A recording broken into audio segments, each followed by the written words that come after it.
Botoks večinoma poznamo samo kot sredstvo za glajenje gub. Vendar z botoksom lahko tudi preoblikujemo obraz, dvignemo obrvi in spremenimo nasmeh. Lahko pa se ga uporablja tudi kot sredstvo proti potenju. Po posegu pomlajevanja obraza z botoksom delujete sproščeno, delujete pomlajeno, nikakor pa ne umetno.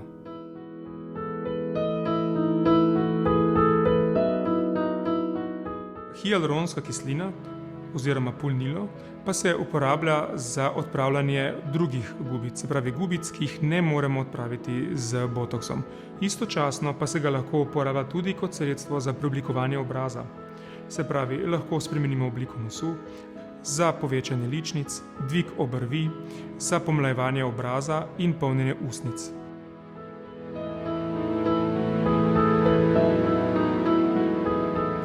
V primeru, da smo izčrpali vse metode, se pravi botoks in polnila, pa se zatečemo h kirurgiji.